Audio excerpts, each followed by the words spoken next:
Hello students, कैसे हैं आप लोग। चलिए, तो देखिए लास्ट क्लास में हमने हमारा लेक्चर 1 हो चुका है रिलेशंस पे। और उसका फर्स्ट सब टॉपिक हमारा क्या चल रहा है, ऑर्डर पेयर्स। ठीक है ना।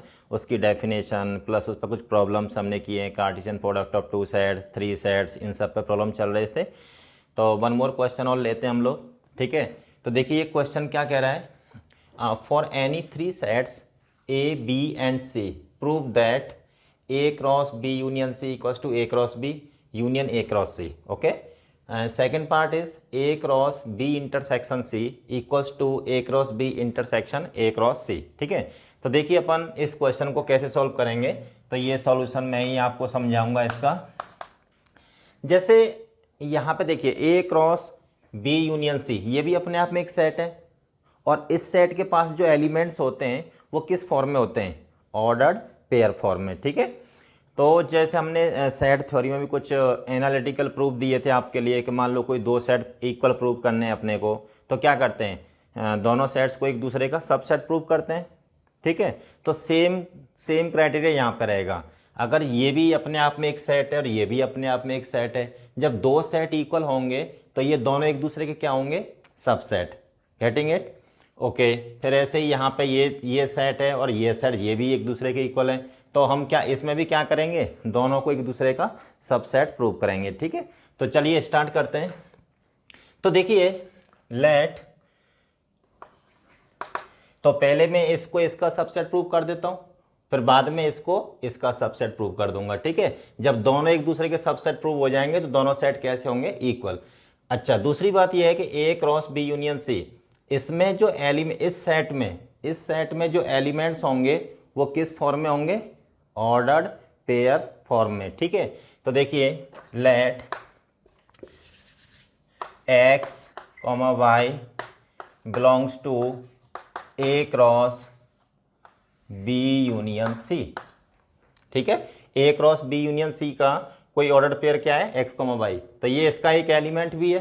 ठीक है, क्योंकि इसमें जो एलिमेंट्स होंगे ए क्रॉस बी यूनियन सी में वो ऑर्डर पेयर फॉर्म में होंगे, तो एक एलिमेंट हमने उसका एक कंसीडर कर लिया। ठीक है, तो देखिए इसका मतलब जैसे ये ऑर्डर पेयर है इसका, तो यहाँ पे जो फर्स्ट कंपोनेंट होगा वो किसका होगा, सेट ए का, और जो सेकंड कंपोनेंट है वो किसका होगा, बी यूनियन सी का।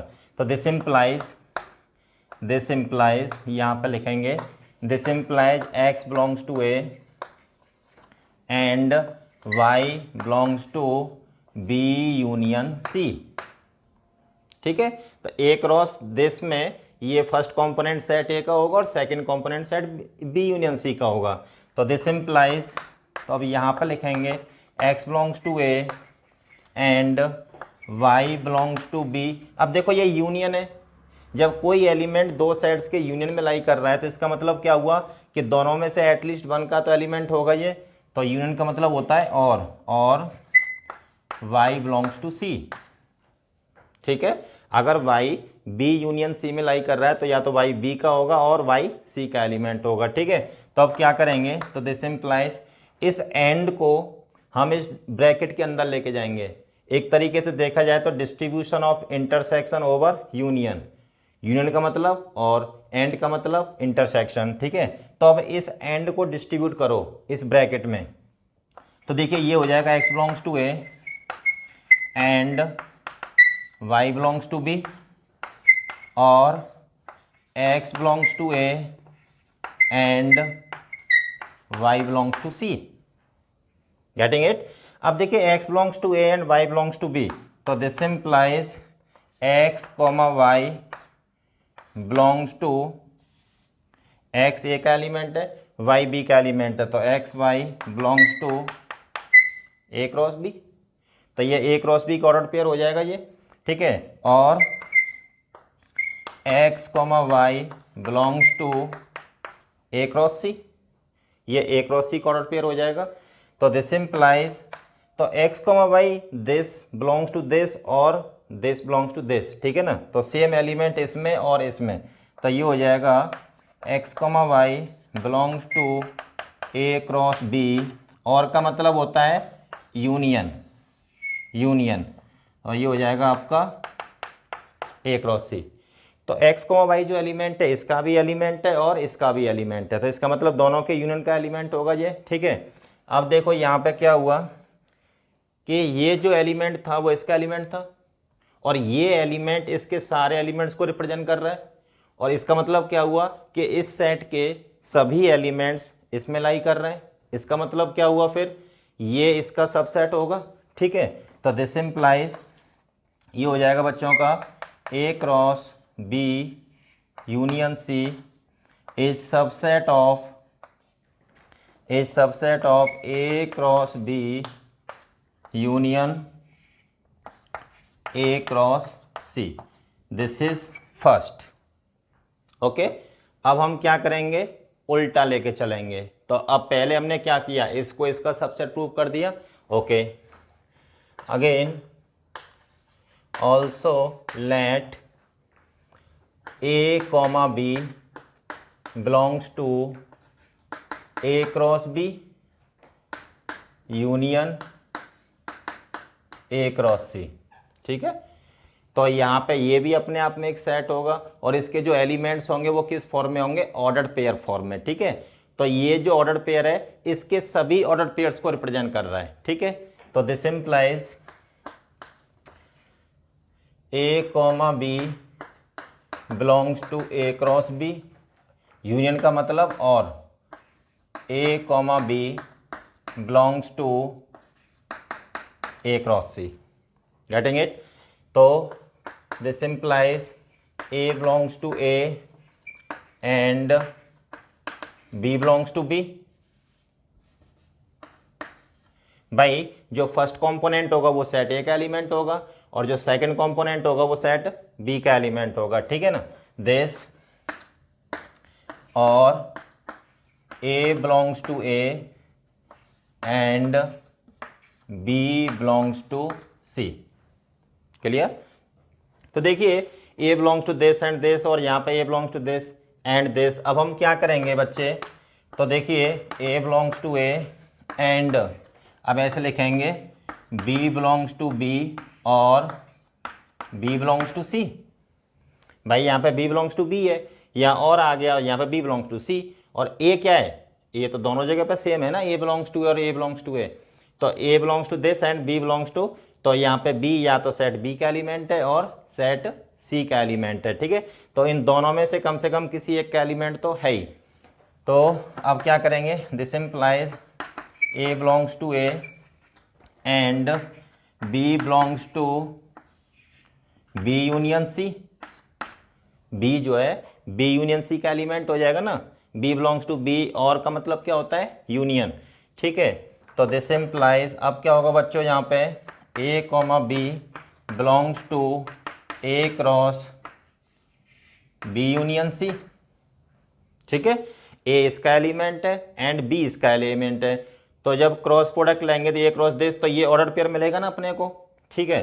तो दिस इम्प्लाई, अब देखो ये जो ऑर्डर पेयर था वो इसका था और यहाँ पे ये ऑर्डर पेयर इसके सारे ऑर्डर पेयर्स को रिप्रेजेंट कर रहा है। इसका मतलब क्या हुआ कि इसके सारे ऑर्डर पेयर्स इसमें लाई कर रहे हैं, तो ये सेट क्या हो जाएगा, इसका सबसेट हो जाएगा, ठीक है। तो this implies A cross B union A cross C, ठीक है, is subset of A cross B union C, ठीक है। This is equation 2। तो देखिए फर्स्ट में हमने इसको इसका सबसेट प्रूव किया था और सेकंड में हमने क्या किया, इसको इसका सबसेट प्रूव कर दिया। तो देखिए अब क्या करेंगे, now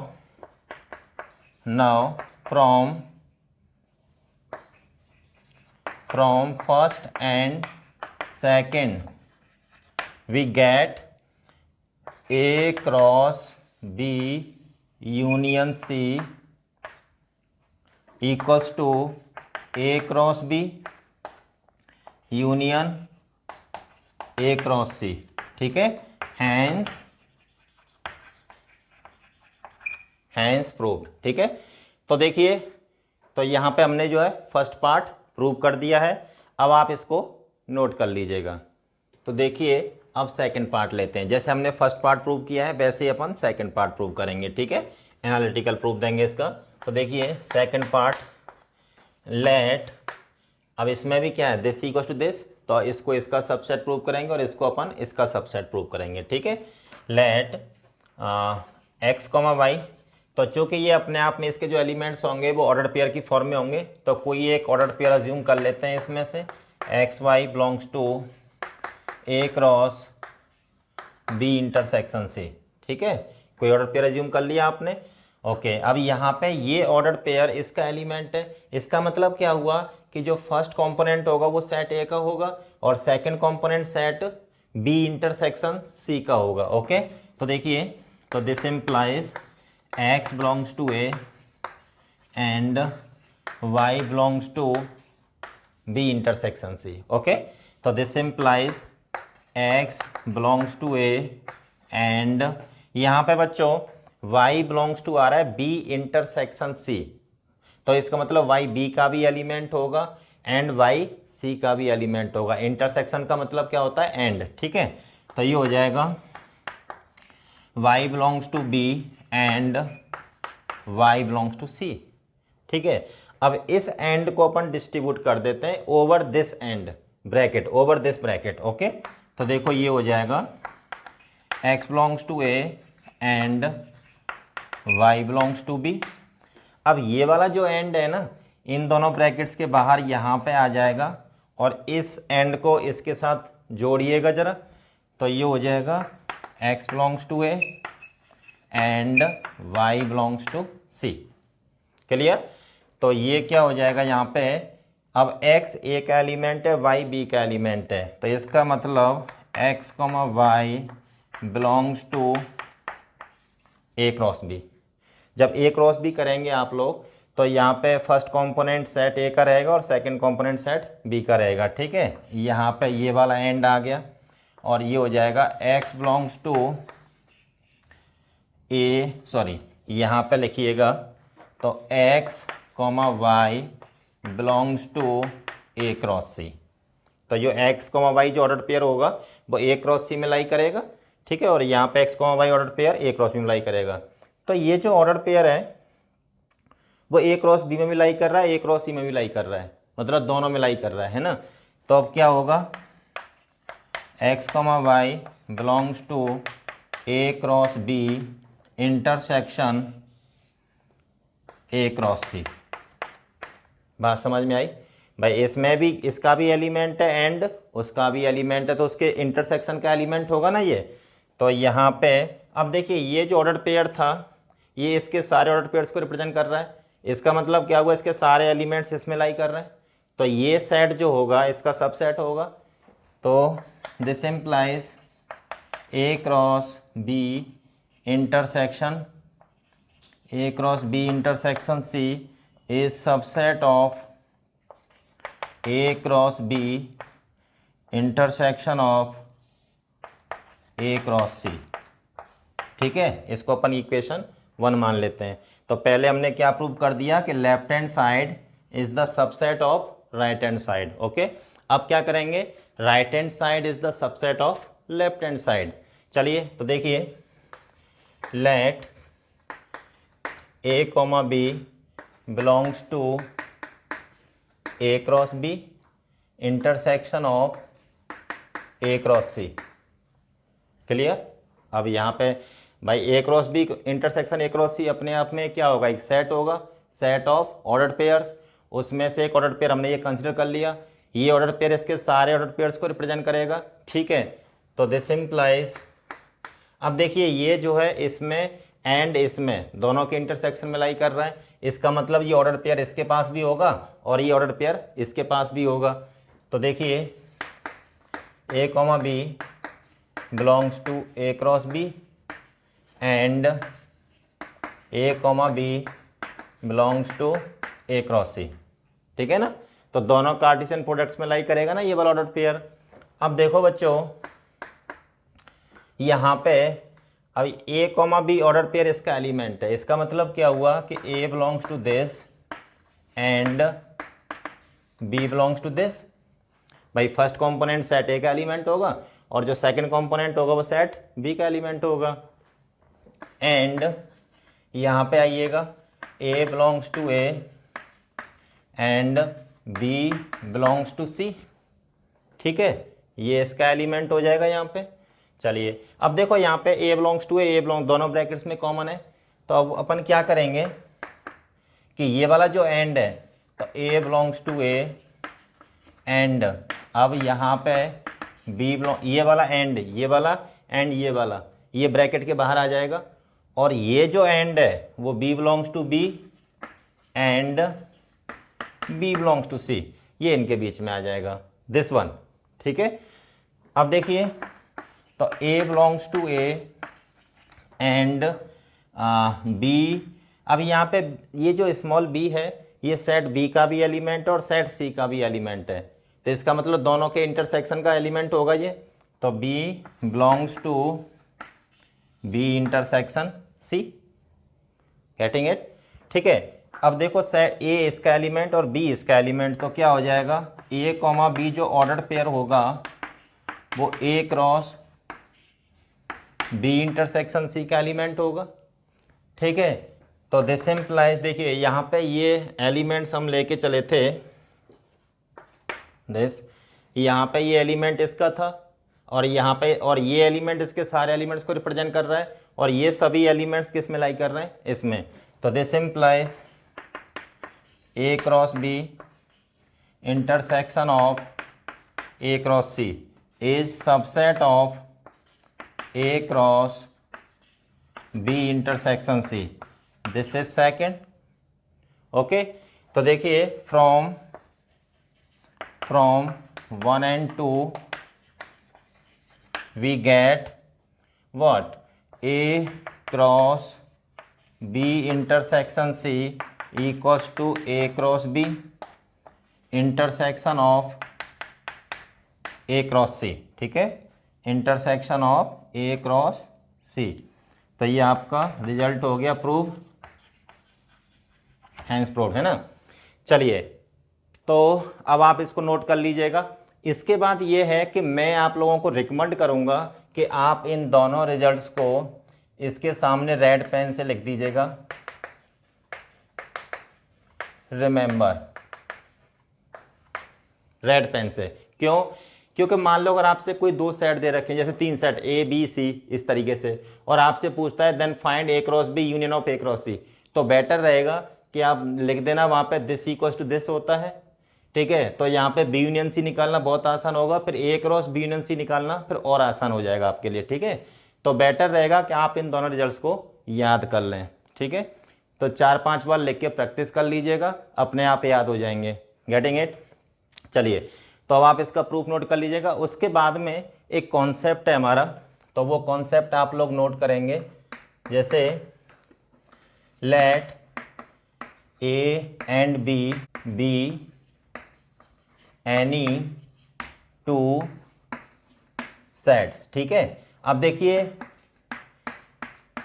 number of elements in A cross B equals to number of elements in B cross A equals to क्या होते हैं, N A into N B. ठीक है, उसके बाद में एक कॉन्सेप्ट एक उस पर पूछा जाता है, तो देखिए total number of subsets of A cross B और B cross A equals to, ये इंपॉर्टेंट पार्ट है। तो यहाँ पे जैसे अपने सेट थ्योरी में पढ़ा था ना, कोई सेट ए है, उसके पास मान लो n एलिमेंट्स हैं, तो उसके टोटल कितने सबसेट्स बनते हैं, 2n। तो जो ए क्रॉस बी होता है वो भी तो एक सेट होता है ना, और वो बात अलग है कि इसके पास जो एलिमेंट्स होते हैं वो ऑर्डर्ड पेयर की फॉर्म में होते हैं, ए क्रॉस बी हो या बी क्रॉस ए। ठीक है ना, तो ए क्रॉस बी या B cross A, number of elements दोनों में कितने आएंगे, N A into N B. तो इसमें इतने एलिमेंट्स हैं, तो total number of subsets of A cross B कितने हो जाएंगे, 2n N A into N B. ठीक है, तो आप क्या करेंगे, इस पूरे रिजल्ट को रेड पेन से बॉक्स में बंद कर देंगे। ठीक है, तो देखिएगा थोड़ा जिग-जैग करके, तो ये एक फॉर्मूला बन गया। ठीक है, और ये आपका जो है काफ़ी इम्पोर्टेंट है। ठीक है, इसको इम्पोर्टेंट यहाँ पे मार्क कर दीजिएगा। और इस फॉर्मूले को आप याद रखेंगे, बिल्कुल सेट थ्योरी की तरह, कोई नई चीज़ नहीं है और इस पर क्वेश्चन पूछा जाता है। ठीक है, तो चलिए अब आप इसको नोट कर लीजिएगा। अब हमारा जो टॉपिक है ना रिलेशंस, अब यहाँ से स्टार्ट होता है। ठीक है, तो उससे पहले हमने उसको कुछ बेसिक आइडिया जो था ऑर्डर पेयर उसका पढ़ना बहुत ज़रूरी था, क्योंकि बिना उसके हम यहाँ पे कुछ कर नहीं पाएंगे। ठीक है, तो रिलेशंस क्या होता है, जैसे मान लो रिलेशन बेसिकली वही रिलेशंस होते हैं जो अपने नॉर्मली जो अपनी फैमिलीज के रिलेशंस होते हैं। ठीक है ना, वो इसका चाचा है, वो इसका जो भी है, मतलब इस तरह के जो रिलेशंस रहते हैं। ठीक है, तो वही चीज़ है यहाँ पे, लेकिन यहाँ पे हम उन चीज़ों को मैथमेटिकल फॉर्म में पढ़ते हैं। किस फॉर्म में पढ़ते हैं? मैथमेटिकल फॉर्म में। रिलेशन वही है सब, जो अपनी फैमिलीज के रिलेशन रहते हैं वही सब चीज़ है यहाँ पे, लेकिन मैथमेटिकल फॉर्म में कन्वर्ट हो जाती हैं वो चीज़ें। जैसे मान लो कोई सेट ए है और एक सेट बी है, ये सेट ए और ये सेट बी। एक ऐसा रूल जो सेट ए के एलिमेंट्स को सेट बी के एलिमेंट से एसोसिएट करता है, तो उस रूल को अपन बोलते हैं रिलेशन।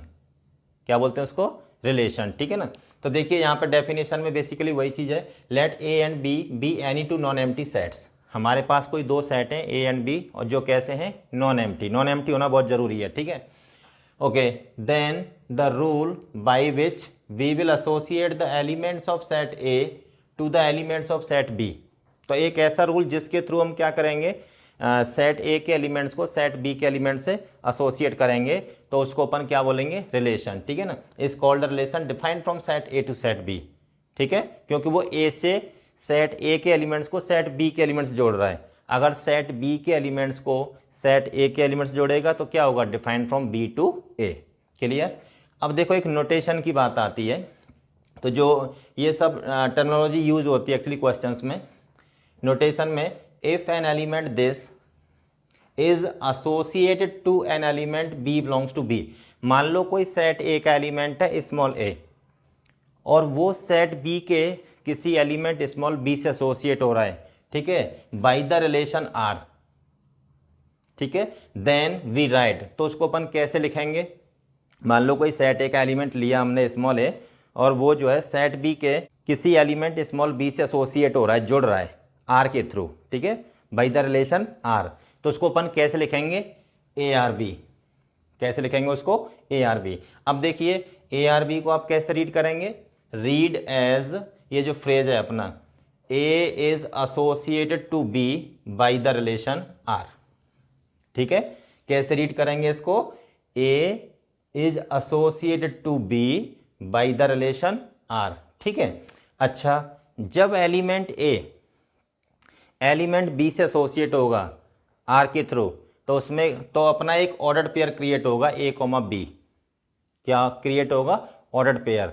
और वो ऑर्डर्ड पेयर जो होगा इस रिलेशन आर का एलिमेंट होगा। ठीक है, क्योंकि ये आर के थ्रू ही ए बी से जुड़ रहा है। Getting it? Okay, hence if R is a relation defined from set A to set B, then दूसरी बात ये है, अगर कोई आर कोई रिलेशन है जो सेट ए से बी में डिफाइंड है, तो ध्यान रखना वहाँ पे आर को ए क्रॉस बी का सबसेट होना पड़ेगा, क्योंकि ए क्रॉस बी में जितने भी पॉसिबल ऑर्डर पेयर्स हैं सब आ जाएंगे। ठीक है ना, लेकिन आर में वो सारे ऑर्डर पेयर्स के इक्वल हो जाए ऐसा जरूरी नहीं है। तो इक्वल हो भी सकता है ए क्रॉस बी के, और नहीं भी हो सकता है। जैसे मैंने आपको सेट थ्योरी में पढ़ाया था कि जब भी यहाँ सबसेट का केस आता है ना, तो यहाँ पे दो पॉसिबिलिटी होती हैं, या तो आर ए क्रॉस बी से छोटा होगा या फिर इक्वल हो जाएगा। इक्वल हो जाएगा तो ये सबसेट, ठीक है, छोटा होगा तो प्रॉपर सबसेट। Getting it? तो आर या तो इक्वल होना चाहिए या फिर ए क्रॉस बी का प्रॉपर सबसेट होना चाहिए। ठीक है, तो ओवरऑल न तो भी हमें आर गिवन है और ना ही हमें ए और बी गिवन है, तो जनरली अपन क्या लिखेंगे? R is subset of A cross B. ठीक है, चलिए एरो डायग्राम, एक एरो डायग्राम मेथड होता है इसमें। तो यहाँ पर जैसे सेट ए को हमने इस तरीके से डिनोट किया है, और ये रिप्रेजेंटेशन जैसे हम जो दिखा रहा हूँ, आगे चल के अपन फंक्शंस चैप्टर पढ़ेंगे उसमें भी ये आता है। ठीक है, ये वाला रिप्रेजेंटेशन जो होता है सेट रिलेशन का, वहाँ पे फंक्शन आ जाएगा। और ये सेट बी है, आर क्या कर रहा है? सेट ए के इस एलिमेंट को सेट बी के इस एलिमेंट से जोड़ रहा है। ठीक है, तो और ऐसा बोल सकते हैं कि ए यहाँ पे बी से जुड़ रहा है, किसके थ्रू? आर के थ्रू। क्लियर? ये हो गया आपका रिलेशन। जैसे एक एग्जांपल ले लेता हूँ मैं आपके लिए, जैसे कोई सेट ए है, इसमें 3 5 8 एलिमेंट्स है, और सेट बी है जिसमें 2 4 6 एलिमेंट्स हैं, ठीक है। फिर क्या कह रहा है, now if the relation R is defined by the phrase. अब देखो जो रिलेशन आर है ना, वो क्या कह रहा है, उसका मीनिंग क्या है, मोर देन। यहाँ पे आर इक्वल्स टू क्या हो जाएगा, मोर देन, ठीक है। आप ऐसा लिख सकते हैं साइड में, हियर आर इक्वल्स टू है मोर देन। आर का मतलब क्या है यहाँ पे, मोर देन, ठीक है। तो यहाँ पे जो रिलेशन है वो मोर देन का काम करेगा, मोर देन, तो ये चीज़ उससे किससे मोर है ना, तो वो आर हो जाएगा यहाँ पे। Is defined by the phrase more than, then we get. देखिए वही एरो डायग्राम, यहाँ पे जैसे सेट ए हो गया आपका, ये सेट बी हो गया, और आर कोई रिलेशन है जो ए से बी में डिफाइंड है, ठीक है। क्या करेगा, सेट ए के एलिमेंट्स को सेट बी के एलिमेंट से जोड़ेगा, ठीक है। अब आर का मतलब क्या है यहाँ पे, मोर देन। अब ये बताओ 3 यहाँ पे, ये जो एलिमेंट 3 है, इधर कौन कौन से एलिमेंट से मोर देन है, 2 से बस, 4 से तो छोटा है ना, और 6 से छोटा है, तो 3 किस से जुड़ेगा यहाँ पे, 2 से। अच्छा अब 5 पे आइएगा, तो यहाँ पे जो एलिमेंट 5 है वो किस किस से मोर देन है, इधर 2 से बड़ा है एंड 4 से बड़ा है, तो 5 यहाँ पे 2 से भी जुड़ेगा 4 से भी जुड़ेगा, ठीक है। अब 8 पे आइएगा, 8 जो एलिमेंट है उधर के कौन कौन से एलिमेंट से मोर देन है, 2 से भी मोर है, 4 से भी मोर है एंड 6 से भी मोर है, ठीक है। तो 8 यहाँ पे 2 से भी जुड़ेगा, 4 से भी जुड़ेगा और 6 से भी जुड़ेगा, क्लियर। तो देखिए जैसे 3 जुड़ रहा है 2 से, तो कैसे लिखेंगे, 3R2। जैसे देखिए ना यहाँ पे ए जुड़ रहा है, यहाँ पे देखिएगा जैसे ए जुड़ रहा है बी से, ARB, ए जुड़ रहा है बी से, तो कैसे लिखते हैं उसको अपन, ARB, और ARB लिखेंगे तो इसका मतलब क्या होगा, A, B belongs to R, ठीक है। तो A, B जो ऑर्डर पेयर होगा वो R में लाई करेगा, ठीक है। तो देखिए 3R2, 5R2, 5R4, भाई 5R के थ्रू जुड़ रहा है ना, इस R के थ्रू 2 से, और 5 4 से भी जुड़ रहा है, तो 3R2, 5R2, 5R4, 5 जुड़ रहा है 4 से, है ना। फिर 8 किसके जुड़ रहा है, 2 से, 4 से एंड 6 से, तो देखिए 8R2, 8R4, 8R6, ठीक है। तो यहाँ पे अब देखिए, अब ये चीज़ पता है आपको, जब A जुड़ता है B से, तो जब जो ऑर्डर पेयर होगा A, B वो किस में लाई करेगा, R में, ठीक है। सो R इक्वल्स टू, तो R के पास कौन कौन से ऑर्डर पेयर्स आएंगे, 3, 2, 5, 2, 5, 4, 8, 2, 8, 4, 8, 6, तो ये ऑर्डर पेयर्स आ जाएंगे ना R के पास, ठीक है। R क्या कर रहा है यहाँ पे, 3 को 2 से जोड़ रहा है, 5 को 2 से, 5 को 4 से, और 8 को 2 को, 8 2 से, 8 4 से, 8 6 से, इस तरीके से जोड़ रहा है R यहाँ पे, है ना। दूसरी बात ये है, जैसे हमने यहाँ पे बोला ना कि R A क्रॉस B का सबसेट होता है, अगर हम जैसे A क्रॉस B की बात करें यहाँ पे, तो A क्रॉस B करेंगे तो क्या होगा, तो set A to set B में क्या होगा, ऑर्डर पेयर्स बनेंगे, फिर आपके एलिमेंट जुड़ेंगे, तो सेट A के एलिमेंट्स जब सेट B के एलिमेंट्स जुड़ेंगे तो क्या बनेंगे, ऑर्डर पेयर्स, मतलब सेट ऑफ ऑर्डर पेयर्स बनेगा।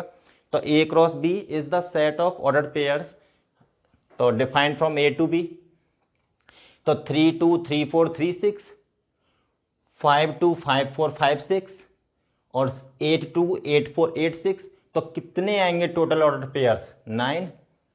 कितने ऑर्डर पेयर्स आएंगे यहाँ पर टोटल, 9 ऑर्डर पेयर्स आएंगे। और R के पास कितने एलिमेंट्स हैं, अच्छा दूसरी बात, R के पास जितने भी एलिमेंट्स हैं वो A क्रॉस B में लाई कर रहे हैं, और A क्रॉस B के पास यहाँ पे कुछ एक्स्ट्रा एलिमेंट्स भी हैं।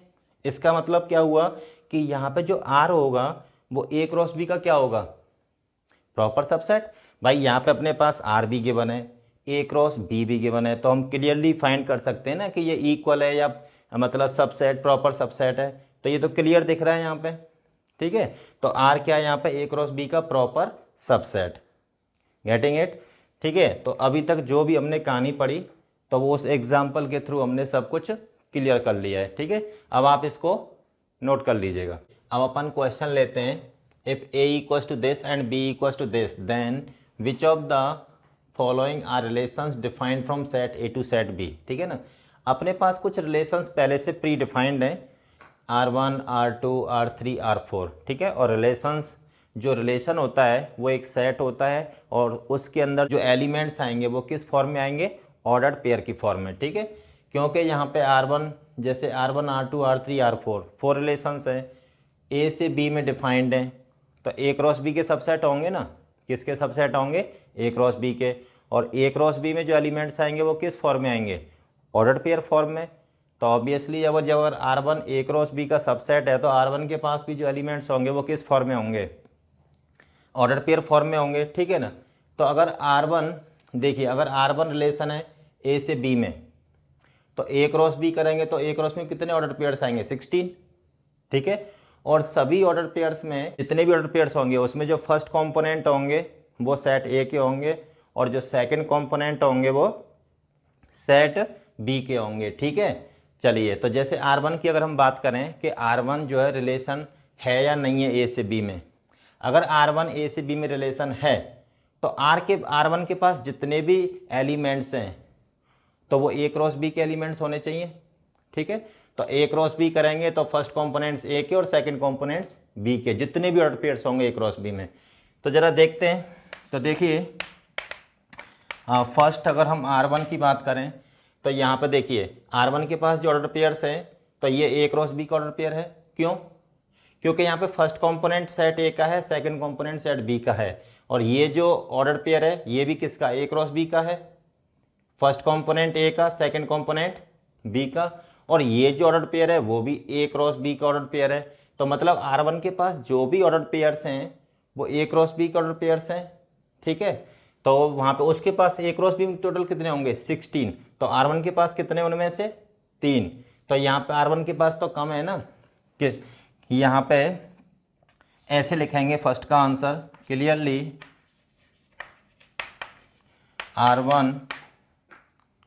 R1 is proper subset of A cross B. यहाँ पे R1 जो होगा ए क्रॉस बी का प्रॉपर सबसेट है, ठीक है। So R1 is a relation defined from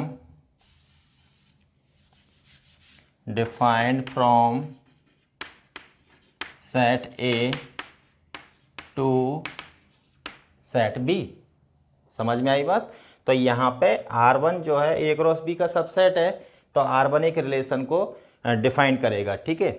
जैसे अगर हम सेकंड पार्ट की बात करें, सेकंड पार्ट में आओ, अगर R2 is a relation defined from A to B, अगर R2 एक रिलेशन है जो ए से बी में डिफाइंड है, तो R2 के पास जो भी ऑर्डर पेयर्स हैं वो ए क्रॉस बी के ऑर्डर पेयर्स होने चाहिए। अगर ऐसा है तो फर्स्ट कंपोनेंट सेट ए के होने चाहिए और सेकंड कंपोनेंट सेट बी के होने चाहिए। लेकिन यहाँ पे क्या हो रहा है देखो, फर्स्ट कंपोनेंट जो है बी का आ गया, सेट बी का, ठीक है, और सेकंड कंपोनेंट सेट ए का आ गया।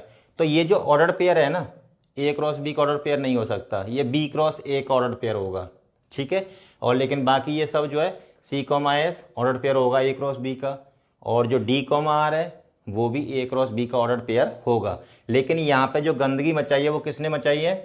क्यू कॉमा बी, जो इस और ये वाला जो ऑर्डर पेयर है, ठीक है ना, इसने आके पूरा मामला ध्वस्त कर दिया, ठीक है। R2 को रिलेशन होने से ही मतलब सब बर्बाद कर दिया R2 का यहाँ पे इसने। तो देखिए here R2 is not subset of A cross B, ठीक है। Here R2 is not subset of A cross B. क्यों? Because Q comma B does not belongs to A cross B. क्योंकि R2 के पास ये जो ऑर्डर पेयर है ना वो ए क्रॉस बी का ऑर्डर पेयर नहीं है। जबकि क्या होना चाहिए, R2 को रिलेशन डिफाइंड होने के लिए R2 के पास जितने भी ऑर्डर पेयर हैं वो ए क्रॉस बी के होने चाहिए, क्योंकि R2 डिफाइंड कहाँ से काम है? ए से बी में। Here R2 is defined from A to B. तो ये सेट ए के एलिमेंट्स को सेट बी के एलिमेंट्स से एसोसिएट करेगा। लेकिन यहाँ पे क्या कर दिया इसने? सेट बी के एलिमेंट को सेट ए के एलिमेंट से एसोसिएट कर दिया, उल्टा कर दिया इसने, ठीक है। तो यहाँ पे this, so R2 is not a relation defined from set A to set B. तो यहाँ पे R2 एक रिलेशन नहीं होगा, ठीक है। चलिए अब देखिए अपन थर्ड पार्ट की बात करते हैं। थर्ड पार्ट में अगर R3 रिलेशन है A से B में, तो R3 के पास जो भी ऑर्डर पेयर्स हैं वो A क्रॉस B के होने चाहिए। अगर A क्रॉस B के ऑर्डर पेयर्स हैं तो फर्स्ट कंपोनेंट सेट A के होने चाहिए और सेकंड कंपोनेंट सेट B के होने चाहिए, ठीक है। तो देखिए AP फर्स्ट का है, सेट A का कंपोनेंट है ये फर्स्ट। ये जो फर्स्ट कंपोनेंट है वो सेट A का एलिमेंट है, सेकंड कंपोनेंट सेट B का। यहाँ पे भी, यहाँ पर भी, यहाँ पर भी, तो जितने भी ऑर्डर पेयर्स हैं R3 के पास, तो हर ऑर्डर पेयर में जो फर्स्ट कंपोनेंट है वो सेट A का है और सेकंड कंपोनेंट किसका है, सेट B का। और कितने ऑर्डर पेयर्स हैं इसके पास, टोटल 6 है ना। और A क्रॉस B में कितने होंगे, टोटल 16, क्योंकि नंबर ऑफ एलिमेंट्स इसमें 4 और उसमें भी 4, तो 4 × 4 16।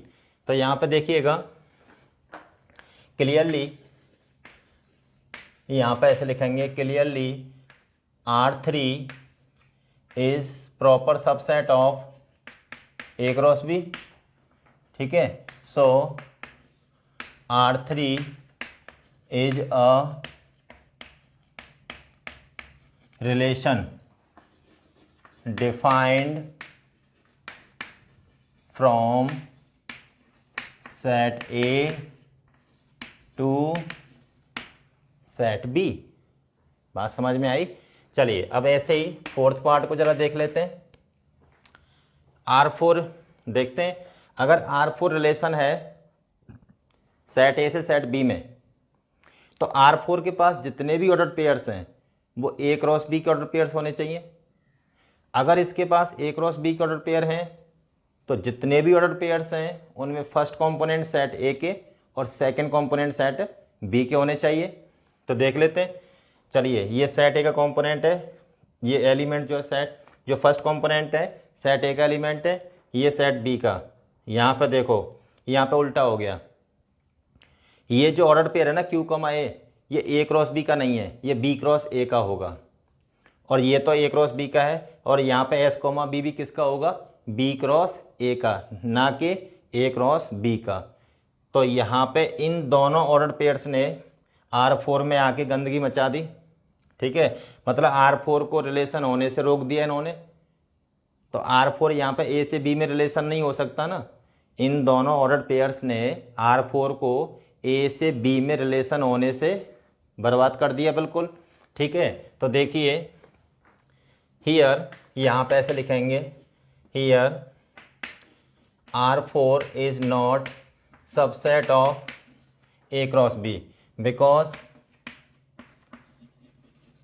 बिकॉज क्यों, यहाँ पे जो दो ऑर्डर पेयर्स हैं, बिकॉज Q, A, दूसरा ऑर्डर पेयर क्या है, S, B does not belongs to, यहाँ पे ऐसे लिखिएगा does not belongs to A cross B, ठीक है। तो यहाँ पे ये जो दोनों ऑर्डर पेयर्स हैं वो A क्रॉस B में लाई नहीं कर रहे हैं, ठीक है, full stop. So R4 is not a relation defined from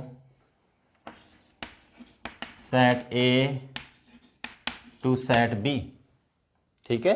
तो कभी भी आपको दे रखा हो कि कोई सेट A है और सेट B है, ठीक है, और कोई रिलेशन है जो A से B में डिफाइंड है, ठीक है, कोई रिलेशन आपको प्री डिफाइंड बोल देता है कि ये रिलेशन है और A से B में डिफाइंड है, तो हमेशा उसके ऑर्डर पेयर्स पर नज़र डालेंगे। तो उसके पास जो भी ऑर्डर पेयर्स होंगे ना रिलेशन के पास, तो वो A क्रॉस B के ऑर्डर पेयर होने चाहिए।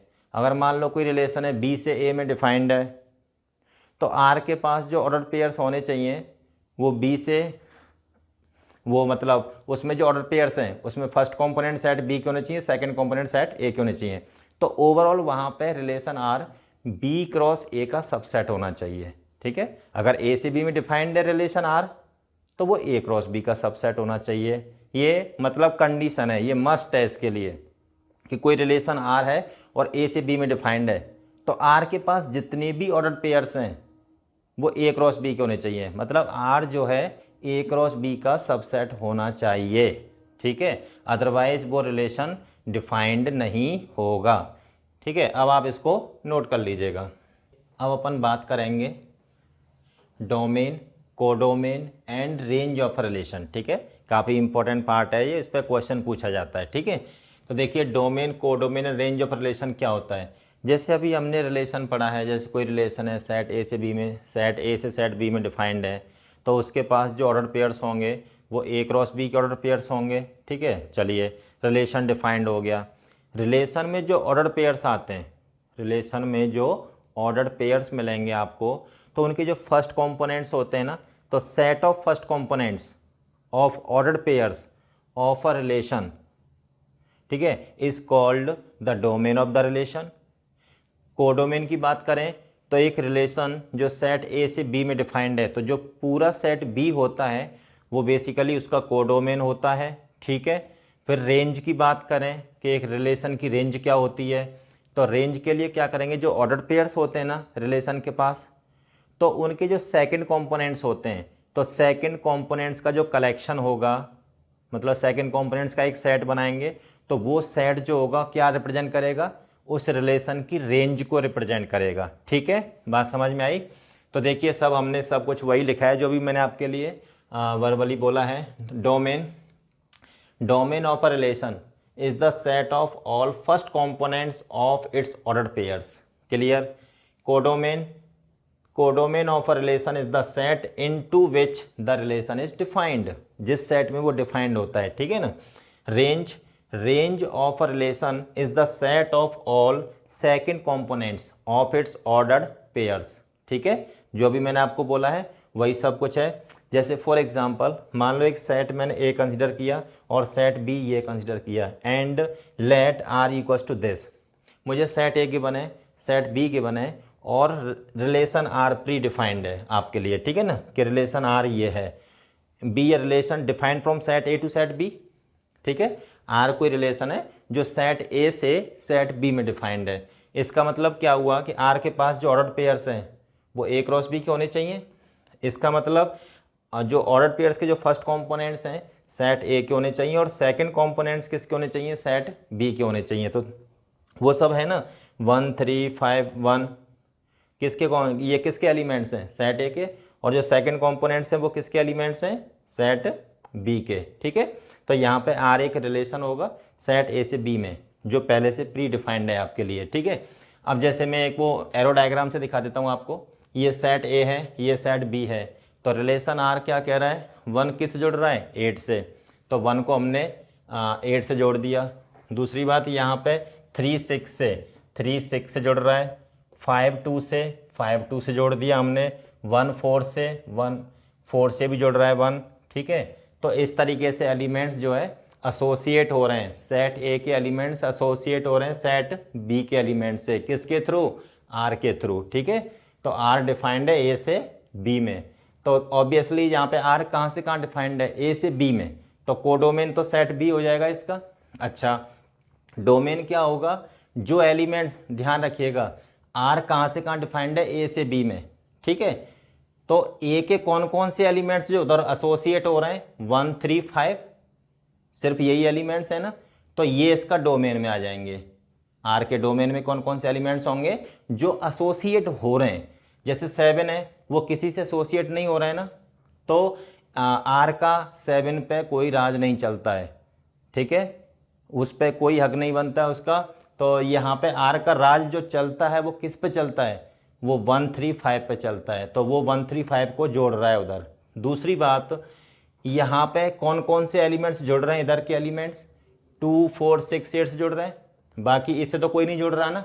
तो जिनसे जाके जुड़ेंगे तो वो एलिमेंट्स क्या रिप्रेजेंट करेंगे, यहाँ पर रेंज को रिप्रेजेंट करेंगे, ठीक है। तो आप ऐसा कह सकते हैं कि अगर कोई रिलेशन डिफाइंड है, यहाँ पर कहीं निकालना पड़े रिलेशन तो निकाल लीजिएगा। जैसे अपन क्वेश्चन करेंगे अभी, तो यहाँ तो आपको पहले से रिलेशन गिवन है, तो रिलेशन के जो फर्स्ट कंपोनेंट्स हैं 1 3 5 1, तो 1 तो 2 बार रिपीट हो रहा है। जब इनका कलेक्शन करेंगे, सेट बनाएंगे, तो कौन कौन से एलिमेंट्स आएंगे 1 3 5, तो वो उसके डोमेन में आ जाएंगे, ठीक है। और रेंज में कलेक्शन ऑफ सेकंड कंपोनेंट्स या सेट ऑफ सेकंड कंपोनेंट्स 8 6 2 4। तो देखिए ना 2 4 6 8 ये इसकी रेंज में हो गए। ठीक है, तो ये आपका कोडोमेन हो गया जिसमें वो डिफाइंड है। अगर इस एरो डायग्राम से देखना चाहें तो डोमेन में जैसे आर कोई रिलेशन है ए से बी में डिफाइंड है, तो जो एलिमेंट सेट ए के उधर जुड़ेंगे सिर्फ वही उसके डोमेन में आएंगे। जो एलिमेंट नहीं जुड़ रहा है उधर किसी से, वो उसके डोमेन में नहीं होगा। फिर रेंज की बात करें, रेंज में सिर्फ वो एलिमेंट्स आएंगे जिनसे इधर के एलिमेंट जाके जुड़ेंगे। अब जैसे 10 से कोई नहीं जुड़ रहा है इधर का एलिमेंट, तो वो उसकी रेंज में नहीं होगा। किसकी में? रिलेशन आर की रेंज में। ठीक है, तो रेंज में सिर्फ ये एलिमेंट्स होंगे। Getting it? चलिए अब इसके बाद अपन एक क्वेश्चन लेते हैं। क्वेश्चन क्या कह रहा है? क्वेश्चन ये है, if relation R is defined by the phrase divides. R का मतलब क्या है यहाँ पे? Divides from set A to set B. ठीक है, then find the domain, codomain and range of R. ठीक है, तो डोमेन बताना है रिलेशन आर का, कोडोमेन बताना है एंड उसकी रेंज बतानी है। चलिए तो देखिए, तो सबसे पहले हम क्या करते हैं, एक एरो डायग्राम बनाएंगे यहाँ पे। ठीक है, यहाँ पे सबसे पहले अपन एक एरो डायग्राम बनाते हैं। ये देखिएगा, ये सेट ए, ये सेट बी, और ये कोई रिलेशन है आर, और यहाँ पे आर का मतलब क्या है? डिवाइड्स। आर का मतलब क्या है यहाँ पे? डिवाइड्स। तो इधर सेट ए के एलिमेंट्स लिखो 2 3 4 5, 2 3 4 5 ये हो गए। सेट बी के एलिमेंट्स लिखिए 1 2 3 4 6 8 ये एलिमेंट्स हो गए। अब ये देखो आर क्या करेगा, सेट ए के एलिमेंट्स को सेट बी के एलिमेंट से एसोसिएट करेगा। और कैसे? कि ये एलिमेंट उधर के एलिमेंट को डिवाइड करना चाहिए। तो यहाँ पे देखो 2 किसको डिवाइड कर सकता है? यहाँ पे 2 को डिवाइड करेगा, 4 को डिवाइड करेगा, 6 को एंड 8 को। आई बात समझ में? तो देखिए 2 यहाँ पे जुड़ जाएगा, 2 से जुड़ेगा, 2 4 से जुड़ेगा। ठीक है, और 2 6 से भी जुड़ेगा, और 2 आपका 8 से भी जुड़ेगा। क्योंकि यहाँ पे 2 को डिवाइड करेगा, 2 4 को भी डिवाइड करेगा, 2 6 को भी डिवाइड करेगा, 2 8 को भी डिवाइड करेगा। ठीक है, उसके बाद में 3 की बात करें हम, तो 3 एलिमेंट किससे जुड़ेगा? तो देखिए 3 की अगर हम बात करें तो 3 से जुड़ जाएगा। उधर किससे जुड़ेगा? और 3 6 से जुड़ जाएगा। ठीक है, अगर हम 4 की बात करें तो 4 देखिएगा, 4 से जुड़ेगा, और 4 8 से जुड़ेगा। क्योंकि 4 को भी डिवाइड करेगा, 4 8 को भी डिवाइड करेगा। ठीक है, लेकिन 5 की अगर हम बात करें तो 5 किसी से जुड़ रहा है क्या? क्योंकि 5 उधर किसी को डिवाइड ही नहीं करेगा। आ रही बात समझ में? तो यहाँ पे देखिए इस डायग्राम की हेल्प से भी, जो एरो डायग्राम है इसकी हेल्प से भी हम डोमेन और रेंज फाइंड कर सकते हैं। तो यहाँ पे लिखेंगे बच्चे डोमेन ऑफ आर। ठीक है, तो रिलेशन अगर मुझे आर लिखना हो, चलिए पहले एक काम करते हैं, पहले मैं रिलेशन आर लिख देता हूँ आपके लिए। रिलेशन आर क्या होगा यहाँ पे? तो आर इक्वल्स टू 2 2 2 4 2 6 2 8। ठीक है, 2 2 2 4 2 6 2 8। ठीक है, फिर उसके बाद में 3 3 3 6 3 3 3 6, और फिर 4 4 4 8। ठीक है, यहाँ लिख देता हूँ 4 4 4 8। ये आपका रिलेशन आर हो गया। ठीक है, फिर उसके बाद में domain of R. Domain R का डोमेन क्या होगा? जो एलिमेंट्स इधर के जो एलिमेंट्स जो एसोसिएट हो रहे हैं, कौन कौन से एसोसिएट हो रहे हैं? ओनली 2 3 4, 5 किसी से एसोसिएट नहीं हो रहा है। तो आर का इस पे कोई राज नहीं चलता है। आर का राज सिर्फ किस पे चलता है? 2, 3, 4 पे। वो उसके क्षेत्र में आते हैं, उसके डोमेन में आते हैं, ठीक है। तो आर की बात कौन कौन मानेगा? 2, 3, 4 ओनली। जैसा आर चाहता है वैसा सिर्फ यही 3 एलिमेंट कर रहे हैं, ठीक है ना। तो ये हो जाएगा आपका 2, 3, 4, ठीक है। फिर उसके बाद में codomain of R whole set B.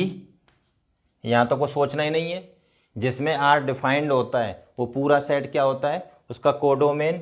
अब नीचे रेंज ऑफ आर। तो रेंज में कौन कौन से एलिमेंट्स आएंगे? जो इधर कौन कौन से एलिमेंट्स पे जाके जुड़ रहे हैं? 2, 3, 4, 6, 8 पे। 1 से कोई नहीं जुड़ रहा ना, तो 1 उसकी रेंज में नहीं आएगा। बात समझ में आई? तो इसकी रेंज में आ जाएंगे 2, 3, 4, 6, 8। यही आपका आंसर होगा, ठीक है। तो ये क्वेश्चन हो गया। और यहाँ पे रिलेशन आर कोई रिलेशन है जो सेट ए से बी में डिफाइंड है। और आर का यहाँ पे डेफिनेशन क्या है? आर क्या चाहता है? डिवाइड्स। आर का मतलब क्या है यहाँ पे? डिवाइड्स। तो इधर के कौन कौन, जैसे 2 की बात करें तो 2 किस किस को डिवाइड करेगा? तो 2 उनसे जाके जुड़ेगा।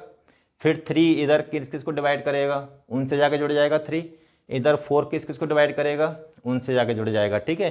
5 किसी को डिवाइड नहीं कर रहा है, तो 5 किसी से नहीं जुड़ेगा। जैसा आर चाहता है ना वैसा आर 5 जो है करने को रेडी नहीं है, सिर्फ यही रेडी हुए हैं 2, 3, 4। तो डोमेन में ये आ जाएंगे, रेंज में वो आएंगे जहाँ पे एलिमेंट जाके जुड़ रहे हैं 2, 3, 4, 6, 8। और कोडोमेन क्या होगा? पूरा सेट बी, ठीक है। अब आप इसको नोट कर लीजिएगा। देखिए अब अपन नेक्स्ट लेते हैं इनवर्स ऑफ अ रिलेशन, ठीक है। नेक्स्ट टॉपिक क्या है हमारा? Inverse of a relation. कोई नई चीज़ नहीं है। जैसे कोई रिलेशन आर है, सेट ए से बी में डिफाइंड है, ठीक है ना। तो आर क्या कर रहा है? ए को जोड़ रहा है बी से, ठीक है। और आर इनवर्स क्या होता है? वो उल्टा चलता है। अगर वो सेट ए से सेट बी में जा रहा है आर, तो जो उसका जो इनवर्स रिलेशन होता है वो सेट बी से सेट ए में जाएगा, ठीक है ना। तो देखिए ये आर इनवर्स, इसको अपन कैसे रीड करेंगे? आर इनवर्स, ठीक है। So R inverse is the inverse of relation are.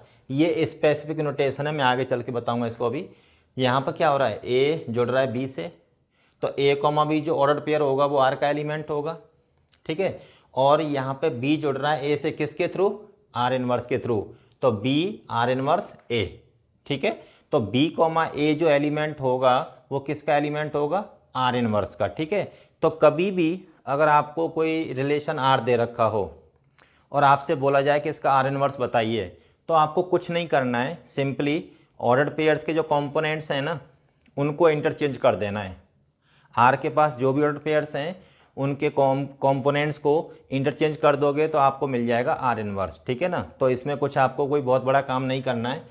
Next, here R inverse is the inverse relation of R, ठीक है। क्या है ये? R inverse is the inverse relation of R. दूसरी बात, नोट में देखिए, ये नोट करेंगे आप, रेड पेन से लिखेंगे इसको और ये ब्लैक पेन से पूरा, ठीक है। तो R inverse is not equal to 1/r। यहाँ पे जो इनवर्स है ना बेटा बच्चों, ये इनवर्स एक स्पेसिफिक नोटेशन है।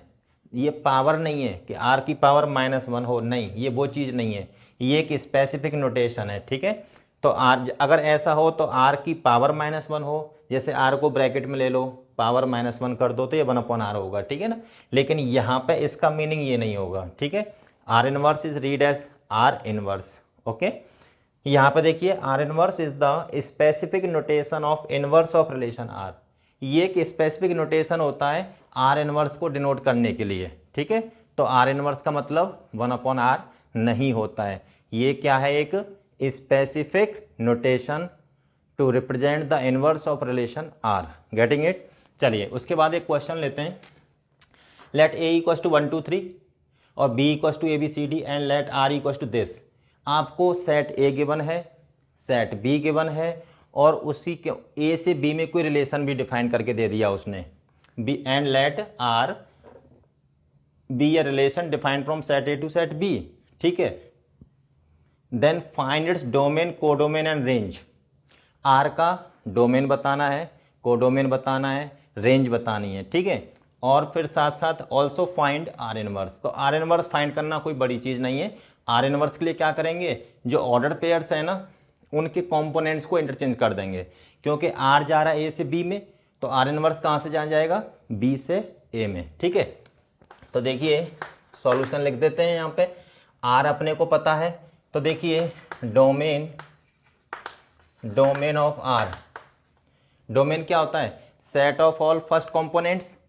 What is domain of R, set of all first components of ordered pairs of R. तो फर्स्ट कंपोनेंट्स क्या है इसके, 1 1 2 2, तो ये रिपीट हो रहे हैं। तो डोमेन में सिर्फ सेट जब बनाएंगे उनका 1 1 2 2 का, तो सेट में सिर्फ यही एलिमेंट्स आएंगे ना।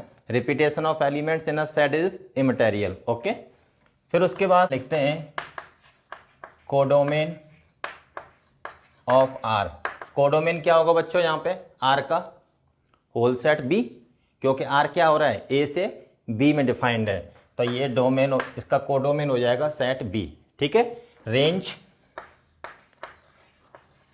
रेंज ऑफ आर क्या बताया था मैंने अभी, रेंज क्या होती है किसी रिलेशन की, set of all second components of its ordered pairs. ठीक है, तो इसके ऑर्डर पेयर्स ये हैं, तो सेकंड कंपोनेंट्स क्या है यहाँ पे, ए सी डी सी। ठीक है, तो सी 2 बार रिपीट हो रहा है, तो ये हो जाएगा ए सी डी। ठीक है, तो ये आर का डोमेन, ये कोडोमेन और ये रेंज। अगर आपको और आपसे नेक्स्ट क्या पूछ रहा है, ऑल्सो फाइंड आर इनवर्स। तो आर इनवर्स तो कोई बड़ी चीज़ नहीं है यहाँ पे।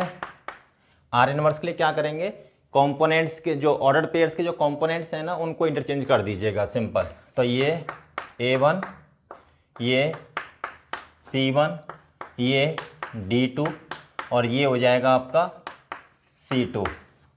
ये आपका आंसर हो गया, बात समझ में आई। ठीक है, तो ये इसका आंसर हो गया। नेक्स्ट क्वेश्चन है हमारा, let A equal to set A में 1 से लेके 10 तक एलिमेंट्स हैं, and let R be a relation defined by. यहाँ पे आर जो रिलेशन है वो इस तरीके से डिफाइंड है कि आर के पास जो ऑर्डर पेयर्स है ना एक्स कॉमा वाई टाइप के, वो दोनों कंपोनेंट्स किस में बिलोंग करते हैं, ए में। तो इसका मतलब क्या हुआ कि जो रिलेशन आर है ना वो सेट ए से ए में डिफाइंड है, क्योंकि फर्स्ट कंपोनेंट भी सेट ए का है और सेकंड कंपोनेंट भी किसका है, सेट ए का। जैसे यहाँ पे था ना ए से बी में, तो यहाँ पे जो रिलेशन आर है वो ए से ए में डिफाइंड है। क्यों, क्योंकि ये ऑर्डर पेयर क्या कह रहा है कि इसका फर्स्ट कंपोनेंट भी सेट ए का है और सेकंड कंपोनेंट भी सेट ए का है। तो आर जो डिफाइंड होगा वो कहाँ से कहाँ डिफाइंड होगा, ए से ए में। ठीक है, एंड साथ ही साथ एक कंडीशन है x + 2y = 10। ठीक है, express R and R inverse as the set of order pairs and also defined domain, codomain and range of R. ठीक है, तो देखिए इसको जरा स्टार्ट करते हैं। तो पहले तो अपने को ये रिलेशन दे रखा है x + 2y = 10 और यहाँ पे x belongs to a, y belongs to a। ठीक है, अब देखिए अपन क्या करेंगे, x और y की वैल्यू लेंगे अपन। यहाँ पे ये तो कन्फर्म है कि यहाँ पे x की वैल्यू जो डालेंगे वो सेट a में से पुट करेंगे। अगर x की वैल्यू 1 पुट करेंगे तो y कितना हो जाएगा, 9/2। तो 9/2 तो उसमें एलिमेंट नहीं है ना। ठीक है, तो इतना यहाँ पे कन्फर्म है कि x जो होगा वो एक इवन नंबर होगा यहाँ पे, क्योंकि ये जो इवन नंबर जाएगा तो 10 - x इवन नंबर मिलेगा और वो 2 से डिविजिबल होगा। ठीक है, तो देखिए जब ये 2 है x, तो x अगर 2 है तो y 2y कितना हो जाएगा, 8। तो y की वैल्यू क्या हो जाएगी वहाँ पे, 4। ठीक है, x अगर 4 है तो ये बढ़ जाएगा 6, तो y की वैल्यू क्या हो जाएगी, 3।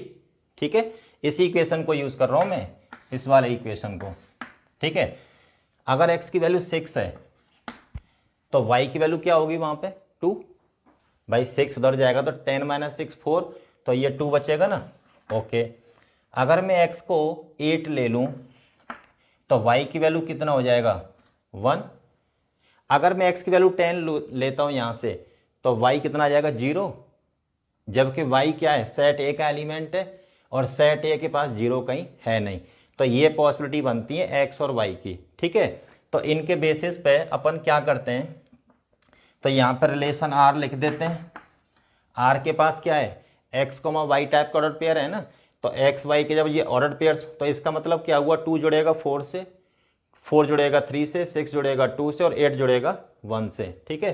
तो ये ऑर्डर पेयर्स आएंगे आर के पास 2 4 4 3 6 2 8 1, ठीक है। अगर हम आर इनवर्स की बात करें तो ये 4 2 उल्टे हो जाएंगे, मतलब इंटरचेंज कर देंगे ना ऑर्डर पेयर्स को, 4 2 3 4 2 6 1 8, ये हो जाएगा, ठीक है। अब बात करते हैं find the also find domain codomain range of R. तो देखिए domain of R, domain of R क्या हो जाएगा, set of all the first components. तो फर्स्ट कंपोनेंट्स ऑफ आर क्या है यहाँ पे ऑर्डर पेयर्स के 2 4 6 8, तो ये हो जाएगा 2 4 6 8, ठीक है। Domain of R is what, set of all first components of the ordered pairs of R, ठीक है। कोडोमेन कोडोमेन ऑफ आर क्या हो जाएगा, सेट ए। क्यों, क्योंकि सेट ए जो रिलेशन आर है वो ए से ए में डिफाइंड है। यहाँ पे जो रिलेशन आर है ना अपना, ये देखिएगा, ये सेट ए, ये सेट ए, ठीक है। और जो रिलेशन आर है वो ए से ए में डिफाइंड है, ठीक है। तो next range of R, range क्या होगी आर की, set of all second components of all the ordered pairs of relation R. तो ऑर्डर सेकंड कंपोनेंट्स क्या आ रहे हैं यहाँ पे 4 3 2 1, ठीक है। तो ये हो जाएगा 1 2 3 4, तो ये आपका आंसर हो गया, ठीक है। आर डिफाइन कर दिया as a set of order pairs, R inverse define कर दिया as a set of order pairs, और यहाँ पे आर के डोमेन कोडोमेन एंड रेंज भी हमने फाइंड कर लिए हैं, ठीक है। अब आप बच्चे इसको नोट कर लीजिएगा। अब अपन एक क्वेश्चन लेते हैं नेक्स्ट। जैसे सेट ए में ये एलिमेंट्स हैं 1 2 3 4 5 6, ओके। सेट बी में 0 1 2 3 up to 9 10, okay. Define a relation R from set A to set B by R equals to x comma y, x belongs to A, y belongs to B and y equals to 2x minus 1, एक relation दे रखा है, ठीक है ना। तो यहाँ पे basically यहाँ पे ये जो एलिमेंट है 10, ये हमारा इंक्लूड नहीं है एक्चुअली, यहाँ पे ये एक्स्ट्रा एलिमेंट लग गया अपना, ठीक है। तो बेसिकली आप इसको जो है 10 तक ही 9 तक कंसिडर करेंगे, ठीक है। डिफाइन रिलेशन आर दिस, तो जो रिलेशन आर है वो हमारा सेट ए से सेट बी में डिफाइंड है, ठीक है। Then find domain codomain and range of R. तो अपन क्या करते हैं, पहले आर को as a set of ordered pairs लिख लेते हैं, ठीक है। फिर उसके बाद में उसका डोमेन लिख देंगे set of first components, codomain set B हो जाएगा आपका, क्योंकि आर यहाँ पे ए से बी में डिफाइंड है, और रेंज क्या होगी, set of all the second components of ordered pairs of R, ठीक है। तो देखिए लास्ट प्रॉब्लम जैसा ये लगभग, तो यहाँ पे एक रिलेशन दे रखा है y equals to 2x minus 1। चलिए अब यहाँ पे अपन x और y को वैल्यू देते हैं, ठीक है। देखिए अगर x को अगर हम 1 लेंगे तो y की वैल्यू कितनी आ जाएगी 1, क्लियर। x को अगर हम 2 लेंगे तो y की वैल्यू कितनी आ जाएगी 3, ठीक है। x को अगर हम 3 लेते हैं तो ये कितना हो जाएगा 5, ठीक है। और ये 4, तो ये कितना हो जाएगा आपका 4 पे 7, ठीक है। 7 उसमें लाई कर रहा है ना सेट बी में, क्योंकि यहाँ पे ध्यान रखना है अपने को y जो एलिमेंट है वो सेट बी का है और जो x एलिमेंट है वो सेट ए का है, इसलिए हम यहाँ पे सेट ए की वैल्यूज यूज़ कर रहे हैं अपन, ठीक है। और उसके करस्पॉन्डिंग ये जो वैल्यूज़ निकल के आ रही हैं, जो सेट और x की वैल्यूज इस रिलेशन में पुट करेंगे अपन, तो यहाँ से y की वैल्यू मिलेंगे और ये सभी वैल्यूज सेट बी में लाई करनी चाहिए, ठीक है। फिर उसके बाद में 5 पुट करिएगा तो 5 2 जा 10, 9 आ जाएगा। अगर बच्चे यहाँ पे 6 पुट करेंगे तो 6 2 जा 12 माइनस 1 कितना हो जाएगा यहाँ पे 11, ठीक है। तो 11 उसका एलिमेंट नहीं है। तो यहाँ पे देखिए अपन क्या करते हैं, अब R को as a set of ordered pairs लिख लेते हैं। तो यहाँ पे R के पास जो ऑर्डर्ड पेयर्स है वो हैं, वो क्या हैं x, y टाइप के, तो ये x और ये y, तो ये हो जाएंगे 1, 1 2, 3 3, 5, ठीक है। 3, 5 और नेक्स्ट अपना 4,7 और ये 5,9। Getting it. तो ये हमारे आर के ऑर्डर पेयर्स हो गए। अब देखिए यहाँ पे बहुत आसान है, डोमेन ऑफ आर क्या होगा, set of all first components of ordered pairs of R. ठीक है, तो फर्स्ट कंपोनेंट्स क्या है यहाँ पे, 1 2 3 4 5। ठीक है, तो 1 2 3 4 5 ये आपका set of all first components हो गया। ठीक है, अगर आपको कोडोमेन लिखना है,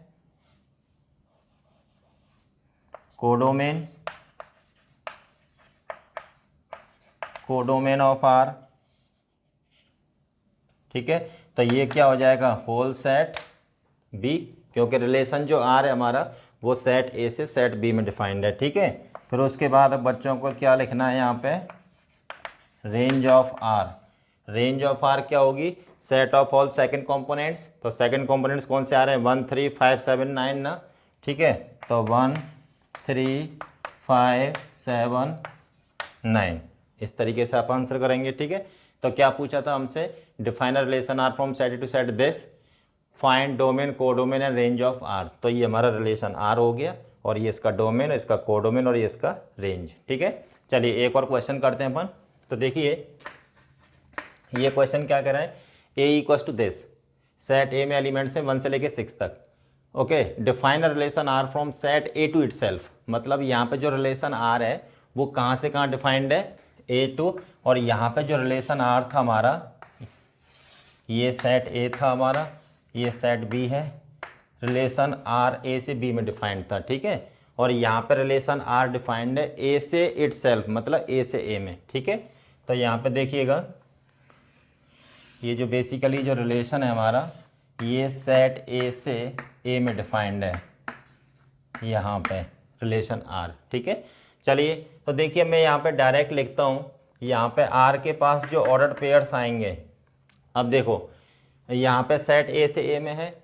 अच्छा ये बताओ, ये इसके पास एलिमेंट्स क्या हैं, यहाँ पे इसके पास हैं 1 2 3 4 5 6, और यहाँ पर भी एलिमेंट्स क्या होंगे, 1 2 3 4 5 6।